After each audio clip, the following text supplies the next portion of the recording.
You too! Today is the battle of two big boss hog smartphones in the flagship arena. We got the Google Pixel 7 Pro, newly released, newly introduced. And then we have the iPhone 14 Pro Max, also newly released and newly introduced. It's time to go head to head between these two boss hog titans. And the reason these two are so ideal to go neck and neck in a versus is because these two offer similar experience but on both sides of the hemisphere. The pure Android experience is what I like to call the Apple of Android, because there's a lot of Androids, a lot of different experiences, and the one that's closest and more ideal to what Apple offers in the sense of a smooth, clean, fluid, and just consistent UI and user experience is the Pixel 7 Pro. That's why I love to see these two go head to head, especially in the camera arena. I'm super excited about this year's camera versus between these two, which is in this video, so stay tuned and lock in. Okay, first place to start off, let's start off design and the build quality between the two. From top to bottom, we got 6.4 inches with the Pixel 7 Pro versus 6.33 inches. So height, not that much of a difference at all. And width is about the same. They're both 3 inches in width. 0.35 on the Pixel 7 Pro versus 0.31 of width on the iPhone. And I think that's mainly because of this camera bump, because essentially the Pixel 7 Pro is a lot slimmer and lighter. 212 grams on the Pixel 7 Pro versus the 240 grams of the iPhone 14 Pro Max. And a lot of that could be due to those stainless steel sides that you get on the iPhone 14 Pro Max. Most competitors don't even use stainless steel. That's something that I'm really starting to realize. And it's kind of a slight edge in Apple's favor, in my opinion, as far as build quality and the premium representation, just in my opinion. All right, guys, let's take a look at these two from a design perspective. You know, both, I believe, have ideal quality builds.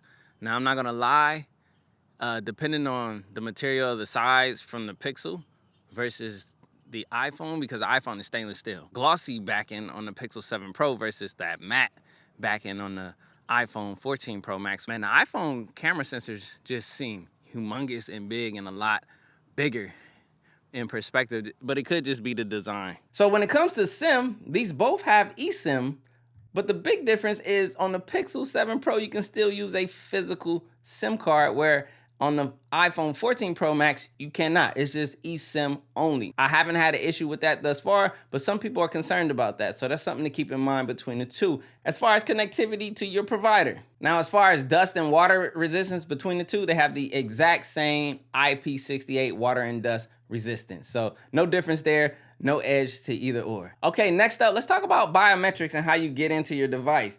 You're gonna unlock your iPhone with Face ID, which I absolutely love. It's super quick and easy. Now you can do face unlock on the Pixel 7 Pro. I'm not sure how secure that is in reference to the Face ID. So I went with the typical tried and true Touch ID sensor, which works just as well to a degree, but I find Face ID to be a lot more convenient in my opinion. Next, we'll get into the displays between these two. They both are rocking OLED, AMOLED, high refresh, 120 hertz display panels. Now there's a slight difference between the two as far as the pixel density and the pixels go. Let's get technical. The Pixel 7 Pro is rocking a 1440 by 3120 pixel with a 512 ppi pixel density. That's a pretty dense display right there. The iPhone 14 Pro Max, on the other hand, is rocking a 1290 by 2796 pixel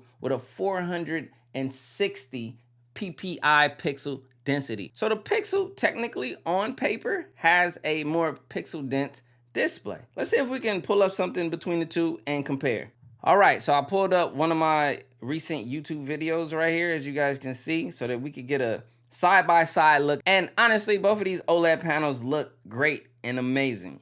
Now, I will note this.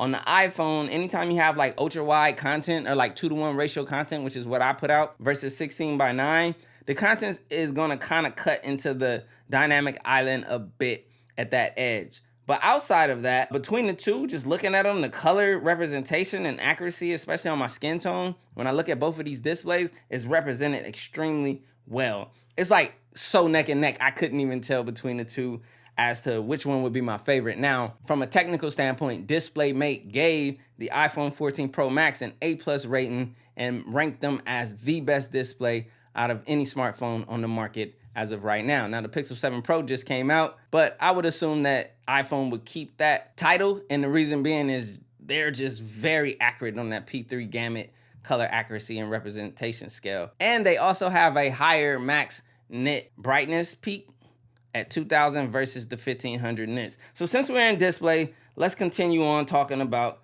these displays. So let me pause this video. So that is another thing to note between these two displays is the max nit brightness. Now I took them outside, I put them side by side, and you guys can see the results right now. Okay, so when it comes to direct sunlight, just to make it fair, the iPhone background is a dark black background, just like the Pixel is. They both have like this grunge dark black background, but as you can see, by far, the 2000 nits peak brightness on the 14 Pro Max is way more visible than the Pixel 7 Pro, but I can see the Pixel 7 Pro. Like with my own eyes, the Pixel 7 Pro is visible in direct sunlight, but the iPhone is by far a lot more visible. And as you guys saw from the outside results, the edge on the iPhone with that max 2000 nit peak brightness is definitely there. Even right now, with it being turned up, let me go ahead and tone it down a little bit. But now, as you guys can see, between the two, both of these displays look extremely, extremely well. And also now in the iPhone world, since we have this LTPO display and finally the feature, we're now able to have always on displays with iPhone. Now, as you guys can see, these are both in that dark format, but the information that you receive on the iPhone's always on display is a lot more bigger and more informative and more robust, as you can see, but it's also a bit brighter. And I'll show you guys when we get into battery, you guys will see the battery drain percentage on the Pixel as far as this always on display goes. So let's move into platform. We have Android 13 on the Google with the Google G2 Tensor chip. So Google now has its own chip in play, similarly as does Apple. Apple has iOS 16 paired with the A16 Bionic chip.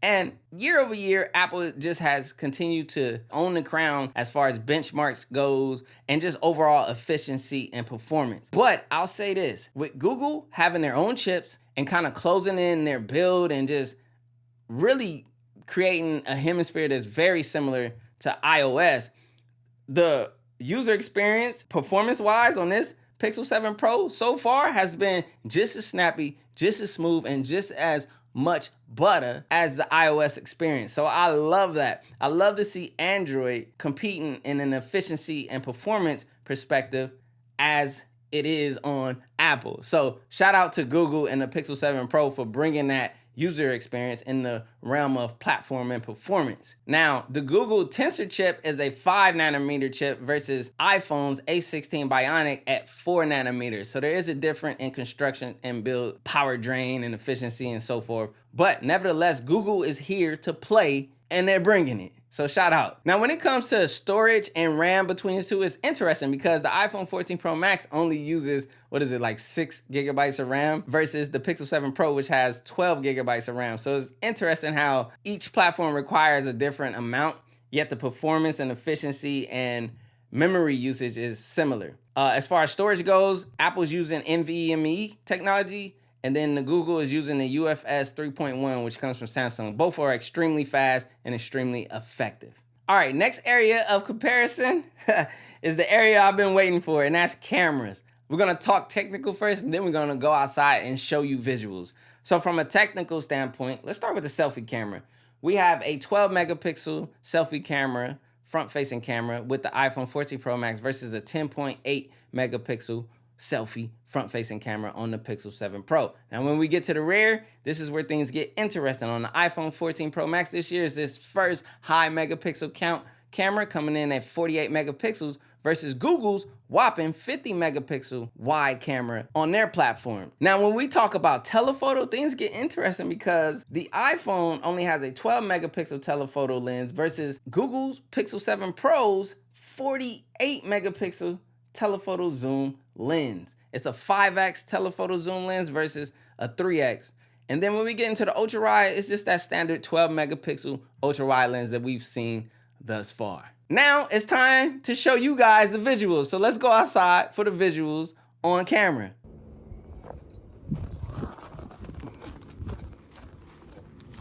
Whew. Now this is the camera comparison I have been waiting for. The brand new Google Pixel 7 Pro front-facing video versus the iPhone 14 Pro Max's front-facing video. Now we're gonna be doing the video comparison of all the cameras as well as the photos. Now, typically, generally, Google Photos always has taken the edge and the crown. So we're gonna see if that remains the same today. Also, when it comes to video, the crown has always gone to the iPhone. So this is the area where I'm just looking to see, has the Pixel improved video-wise versus the iPhone? And has the iPhone improved photo-wise versus the Pixel? Oh, this is the shootout to get into, baby. Let's flip it around to the wide angle lenses right now. Boom. Now, on the wide angle lenses on both of these cameras, we have high megapixel count. On the Pixel 7 Pro, 50 megapixels versus the 48 megapixels on the 14 Pro Max. I mean, at this point, it's not hardware. It's just gonna be the video processing software is gonna be the bigger determining factor between the two. Now, hardware plays a part too. I don't know where they're sourcing their lenses from, if it's the same company or different, but there's also the reality of how the processing works from their video photo app and so forth. That's the key too. As I mentioned previously in my Pixel 7 Pro video, it's the processing. So the processing plays a big part. That's why I like Samsung. It's their app, I think, and not their software that gives me the biggest gripe. And just know that we will be doing the S22 Ultra versus the Pixel 7 Pro coming up real soon here. So this is the wide angle. Let's get into the ultra wide. Boom. Now this is that ultra wide lens. This is the lens to me that, I mean, I get it, it's practical to use so that way you know that you're in the shot, but it also kind of has like this weird like stabilization warble typically. At least I saw it on the iPhone. I'm not sure if the Pixel 7 Pro have the same thing, but ultra wide angle lens. These are the lenses that also allow you to get close up on the subject, so that's another thing to keep in mind. But so I need you guys to get in the comment section down below and let me know exactly which video is looking better between the two thus far, as well as I can't wait to get to those photos. So we'll test telephoto next. Now I'm not gonna lie, telephoto is gonna be interesting because Google has a 5x zoom lens versus the 3x zoom lens on the iPhone. So I would have to literally like push the iPhone closer to get close to a similar zoom as the Pixel. If I hold them at the same length, this is the difference.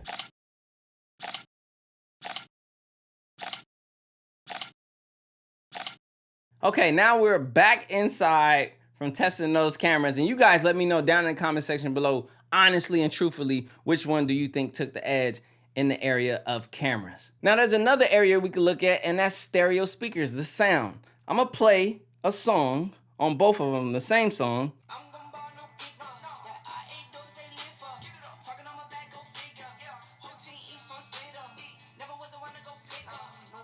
Speakers sound good.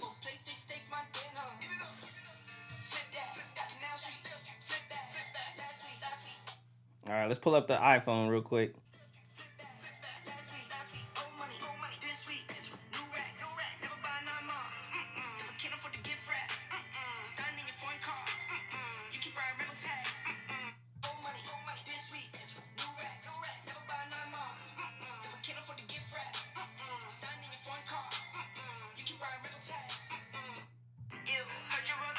Woo.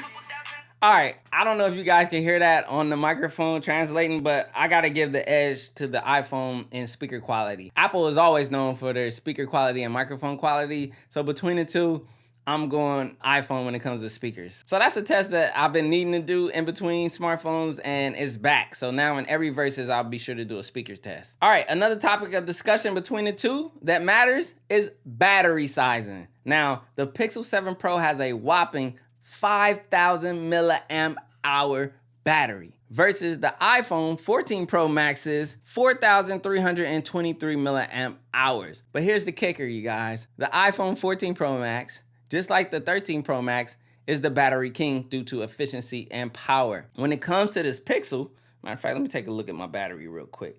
Woo, 67%. I'm not gonna lie, I don't know if I feel 14 Pro Max battery life out of the Pixel 7 Pro, but the 5,000 milliamp hour battery has been doing quite well thus far. I'm still early in the testing. I'll get more in-depth in battery life on the Pixel 7 Pro's review, which is coming up. All right, so when it comes to the battery percentage and drain, this is what I wanted to show you guys on the Pixel 7 Pro thus far as battery usage goes.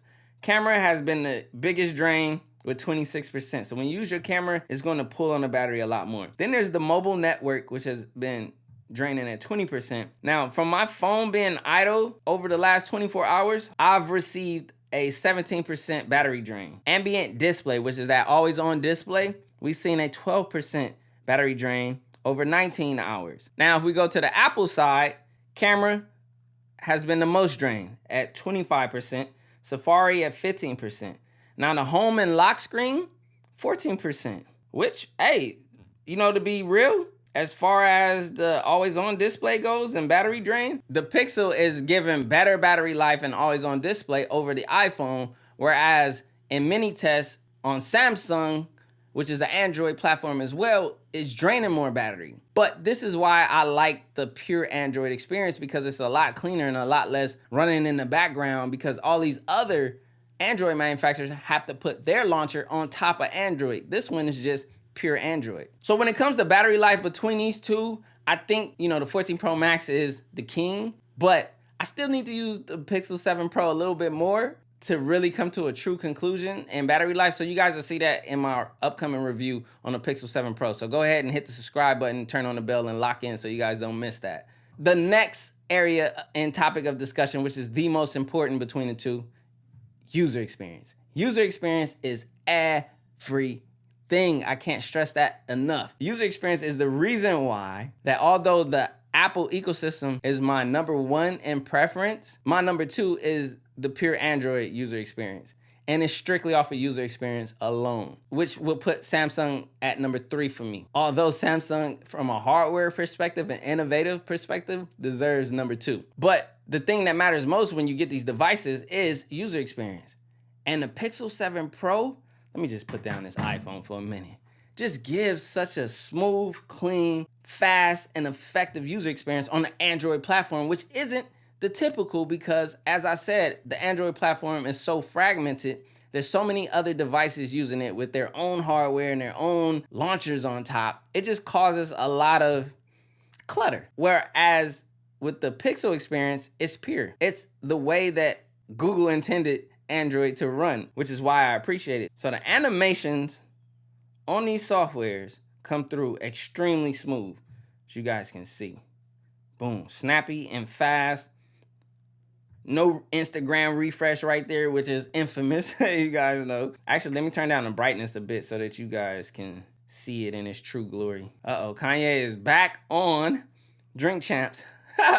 You know what? I need a little bit more brightness. Let's get it right about right there. I still need to use this phone a little bit more to give that well-rounded perspective. But generally, in all of the years, I've owned a lot of Pixels. I think going all the way back from the Pixel 3, 3A, 4, 4A, 5, 6, and now 7. So all of those years of Pixels I've been a part of and have always appreciated their user experience. So that's what I can say to the Pixel 7 Pro. Now, when it comes to the Apple iPhone experience, user experience wise, which is iOS 16 and so forth, I feel like since Apple has done it this way, this closed loop of hardware and controlling everything and having their standards set, they're more educated and more polished in that area, which is why I feel like the user experience on Apple is very well refined. Now, let's be real. When it comes to these two, it's 100% preference. Some people prefer the Android experience. And if I were to go strictly Android, I'm pretty sure personally I would prefer the Google Pixel 7 Pro as my everyday user experience. Some people appreciate the Apple ecosystem and subject themselves to it.